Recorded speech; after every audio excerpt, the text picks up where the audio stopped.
Nah,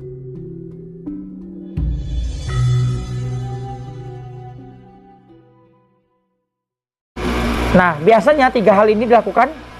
Biasanya ada jalan keluar dari sisi pekerjaan lain atau sisi rezeki yang dari orang untuk membayar utang itu.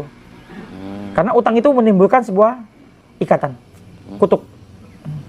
Seperti itu. Oke. Ini saya lanjut balik ke mirroring tadi. Itu manfaatnya untuk rezeki sama atau membuka aura itu ada nggak?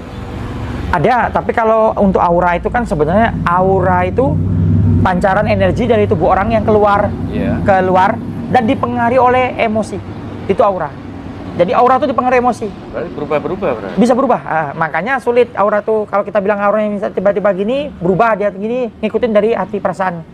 Nah, mirroring itu memang sangat penting untuk diri. Bagus banget untuk membina diri, mirroring. Makanya dulu saya waktu laku awal banyak kaca di kamar saya. Tapi sudah lewat itu, saya tidak lakukan lagi. Jadi ada waktunya saat kamu udah ngerti siapa diri kamu, ya sudah, tidak dosa lagi. Saya dulu kamar saya kaca-kaca besar semua. Saya bangun, saya lihat. Terus saya lihat di saat saya lagi kecewa sama orang, muka saya bagaimana. Itu penting banget. Seperti itu. Ada perubahan di mimik wajah mesti ya? Setiap manusia berubah, kelihatan. Makanya kami ini kan termasuk ngerti tentang gerakan wajah orang tuh tidak terima dan lain-lain itu. Iya, harus pelajari. Dulu saya bekerja di Jakarta, dilatih untuk bagaimana cara melihat orang dan lain-lain, menaklukkan orang dan lain-lain itu diajari. Jadi misalnya orang tuh salaman, dia pegang titik hegu.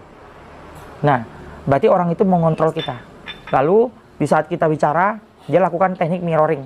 Dia ikutin semua yang kita lakuin. Nanti kalau udah kena nih, jadi dia lihat nih, orang itu dia lakukan nih gerakannya, dia ikutin gerakannya. Nanti orang yang depannya tuh misalnya sadar nih, ikut gerakan ikutin, dia berubah lagi gerakannya. Kita ikutin lagi gerakannya.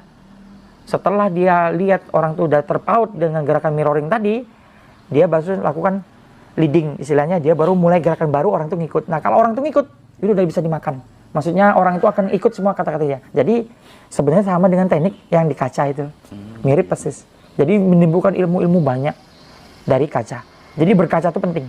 Makanya bangun tidur, lihat dirimu di kaca. Seperti apa dirimu sesungguhnya. Ada yang ngajarkan teknik mirroring yang telanjang itu gimana? Apa harus telanjang atau pakai baju atau gimana? Ada, itu penambahan aja. Pengembangan. Iya. Yang penting intinya. Berarti bebas ya, mau telanjang nggak apa-apa ya? Dalam sebuah pengetahuan tuh yang penting intinya. Jalannya tuh udah pengembangan. Begitu. Terus saat mirroring itu apa? Tugas kita apa? Merasakan atau gimana? Jadi gini, pertama mirroringnya ini tujuannya apa dulu? Kita tujuannya untuk apa dulu? Nah, misalnya kalau kita untuk memperbaiki rezeki, ya kita berkaca saat pagi. Lihat ekspresi muka kita gimana. Kalau tidak enak, seperti itu rezeki tidak akan jauh. Maksudnya gini, ada orang yang bangun tidur tuh mukanya tidak enak benar. Ada orang dia nggak sadar mukanya tuh tidak enak. Jadi kita mau ngasih rezeki aja lihat mukanya tuh tidak enak. Jadi itu rezeki jauh, serius. Saya biasanya kalau misalnya bangun, itu rumus itu ya? Iya, Pak. Pasti ya? Pasti. Jadi ada orang yang muka masalah gitu, mukanya tuh munculin masalah itu. Jadi kalau lihat tuh, wih, ini orang masalah hidupnya beratnya gitu, muncul di mukanya. Jadi biasanya ketahuan tuh misalnya kalau bapak misalnya pegang uang 100 juta bebas nih, dia baik, muka tuh beda bener. Orang-orang tuh pasti datang baik semua. Energi tuh positif yang muncul. Nah, kalau mukanya kayak gitu, makanya penting banget itu kaca itu. Teknik mirroring itu banyak, makanya tujuannya apa dulu. Dia beda-beda jalannya, tapi tetap unsurnya kaca. Bisa nggak dijadikan sebagai sugesti untuk mencari pesugihan halal gitu? Jadi misalnya gini, ini kan soal sugesti ya, soal program aja ya. Karena Kanjeng Budi ngajarin mirroring, terus misal ini ya, misal mirroring, biar cepet sugih gitu. Masuk Pak ke fan-fannya Kanjeng Budi gitu. Sehingga setiap bangun tidur, dia mirroring dengan harapan bisa rezekinya menjadi lancar. Bisa jadi kenyataan? Bisa.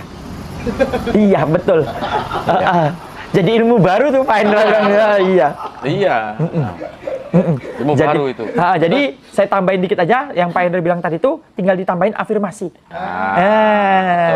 Betul, iya. betul. Afirmasi. Iya. Ya, betul. Jadi ilmu baru, tapi memang benar banyak orang kayak itu kita yang menemukan Kanjeng Budi. Iya, Pak Hendra yang nemuin, saya cuma nambahin. Jadi kadang-kadang manusia tuh zaman dahulu tuh kenapa muncul ilmu yang macam-macam dari Simba dulu? Ya seperti ini, kayak Pak Hendra muncul ilmu baru, dipraktekin terus jadi suatu yang ilmu. Itu zaman dulu penemuan ilmu tuh kayak gitu. Jadi sebenarnya ada beberapa pengusaha hebat yang lakukan itu. Dia lihat di kaca seperti Pak Hendra bilang tadi, terus dilakukannya afirmasi. Jadi dia nggak berani keluar rumah kalau nggak lakukan seperti itu. Iya. Afirmasinya tuh yang paling enak, yang sederhana, mudah. Senyamannya. Misalnya saya properti nih. Hari ini aku dapat rezeki banyak, penjualan semuaku habis gitu. Hari ini aku sukses. Aku berhasil. Jadi dilihat di kaca tuh nanti langsung mempengaruhi ke diri dia.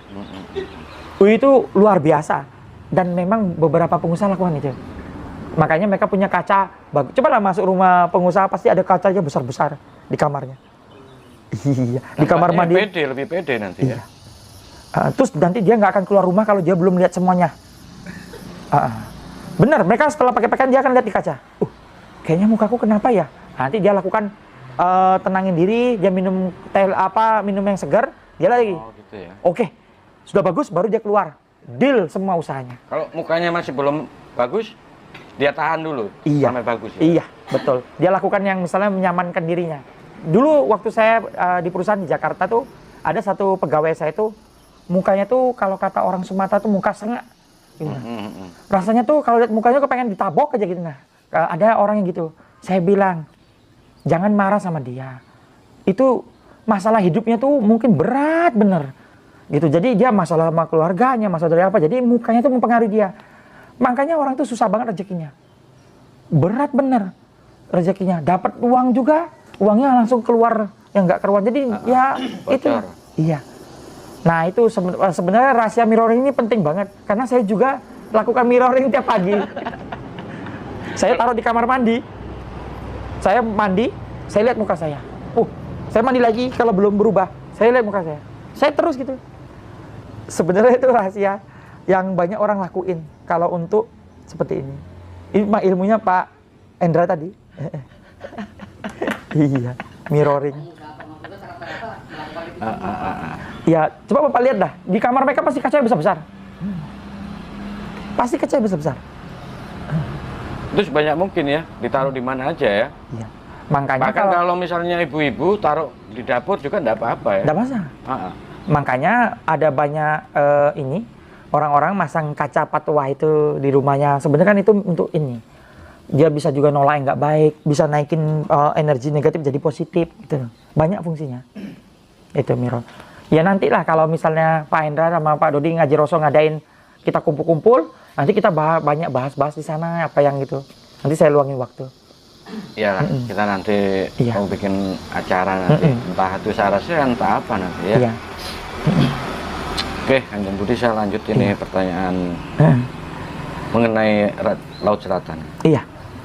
Di Laut Selatan kan ada kerajaan ya. Iya. Ini pertanyaan gini, apa di sana juga itu ada pembangunan kayak infrastruktur, bikin baru, bikin apa gitu? Iya, munculnya kerajaan baru banyak. Jadi kerajaannya di sana tuh banyak. Induknya tuh di keratonnya Ibu Ratu. Tapi kerajaan lain banyak.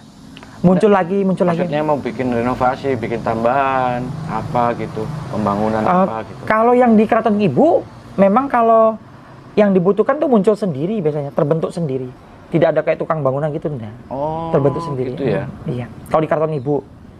Kalau di keraton lain, saya kurang tahu. Kan ada cerita itu, orang itu yang katanya masuk ke dimensi gaib. Seorang tukang bangunan katanya itu disuruh bikin apa bangunan gitu. Iya. Itu karena tetap dia nanti dibayar. Iya. Pakai uang. Iya. Itu karena ini Pak, dia tuh kan masuk ke sana karena latar belakangnya bangunan dan lain-lain. Jadi dia lihatnya seperti itu, tukang bangunan dan lain-lain. Jadi kadang-kadang pengalaman goib itu juga dipengaruhi dengan latar belakang, pola sosial budayanya, agamanya, pekerjaannya itu dipengaruhi. Jadi makanya jangan pernah ribut, marah. Kalau kita misalnya lihat di depan, yang satu bilang itu apel. Yang satu bilang itu jeruk. Ya jangan marah. Yang penting ada kesepakatan, ada benda di depan itu. Dia bisa bilang apel atau jeruk, karena mungkin yang ini nggak pernah makan apel. Dia cuma taunya jeruk aja. Yang ini mungkin nggak pernah makan itu, kebaliknya. Atau pengetahuannya belum sampai situ. Tapi yang penting kesepakatannya ada benda di depan itu. Cuma nanti waktulah yang menentukan mereka bisa lihat sama-sama. Frekuensi yang menentukan mereka bisa melihat sama-sama.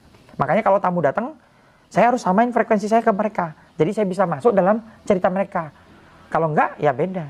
Gitu. Terus itu uang yang dikasihkan ketika tukang bangunan tadi itu, mereka terima itu real, uang nyata. Terus bisa dijelaskan padahal ini dari goib. Goib itu dapatnya dari mana? Kalau hal itu bisa terjadi, saya bilang bisa. Karena Bapak kalau nyimpen batu-batu permata di rumah, kan goib bisa ambil. Yang nggak usah jauh-jauh lah Pak. Kalau Bapak piara tuyul, itu kan duit nyata yang diambilnya. Tuyul, tapi kan tuyul batasnya cuma ngambil 200.000, nggak lebih di tiap rumah. Tuyul tuh nggak pernah ngambil sampai jutaan, dah. Nggak ada ya? Nggak.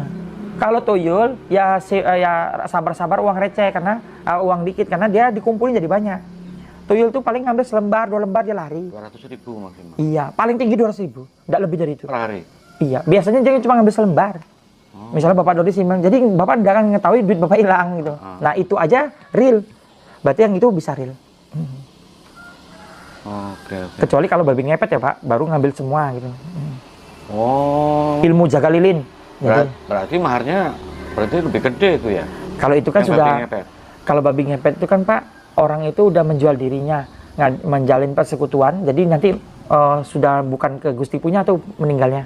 Jadi karena gini, dalam keluarga kami juga terjadi suatu hal. Jadi kebetulan di Pulau Nias itu ada orang bisa lakukan persekutuan dengan gaib gitu. Jadi perjanjian yang diikat dengan gaib. Nah dulu kebetulan kami kan keluarga itu dengan macan. Jadi perjanjian dengan macan itu diikat gitu. Jadi nanti akan menyebabkan keturunan berikutnya tuh bermasalah. Nah, untungnya saya udah lepas dari itu semua. Tapi mereka tetap ngikutin. Ya, enggak masalah. Tapi yang penting mereka tidak ngikutin, ngambil sesuatu yang tidak baik. Misalnya kayak kematian, sakit mendadak, dan lain-lain. Jadi banyak orang Indonesia lakukan hal seperti itu. Di tiap-tiap daerah, beda-beda caranya. Ini ada yang komentar. Ini kalau mirroring di dapur, nggak jadi masak ini. Bisa-bisa gosong masakannya katanya. Sebenarnya ya sambil lihat-lihat gitu nah. Malah nanti jadi bagus cara masaknya. Kan kelihatan, bagus kayak gini gitu. Sambil action ya. Iya. Tapi jujur ya, ibu-ibu tuh sebenarnya ahli dalam mirroring. Pasti mereka bawa kaca kemana-mana. Iya. Cuma jujur ya, agak sulit sekarang menemukan wanita tuh yang benar-benar nyata. Sekarang kadang ada yang setengah senti tebal bedaknya, ada yang 1 senti. Kadang-kadang saya kalau dikirim foto tuh kadang-kadang bingung Pak. Mereka kirim foto, saya kan mau terawang nih. Saya bilang bisa kirim foto sekarang nggak? Kirim foto sekarang. Loh kok beda yo? Yang sekarang hitam, yang tadi putih. Saya jadi bingung gitu zaman sekarang. Waduh. Saya bilang Bu ngirim yang benar-benar, foto yang benar, jangan foto yang ini, nanti jadi penglihatan jadinya bermasalah gitu. Oke. Ini ada pertanyaan dari Mbak Kinasi ini. Kalau minta ke Kanjeng Ibu, apakah ada ikatan? Maksudnya ikatan itu kayak mungkin perjanjian. Yang jelas kan nanti perjanjian kalau melanggar ada resikonya, ada efeknya. Tergantung dulu mintanya bagaimana, bagaimana dan mintanya apa. Kalau cuma memohon berkah, ya tidak ada ikatan. Jadi cuma ada ikatannya tuh seperti misalnya kalau berkahnya dapat, dia harus membantu orang lain atau sedekah. Nah itu ikatannya seperti itu aja, bukan berikatan yang mengorbankan nyawa keluarga dan lain-lain. Enggak. Kecuali kalau pesugihan baru ada ikatan, ada bayaran. Karena pesugihan itu kan istilahnya yang nyata ya, banyak orang lakukan pesugihan tuh pesugihan doang, korbannya iya tapi harta enggak ada. Makanya nggak semua pesugihan tuh berhasil.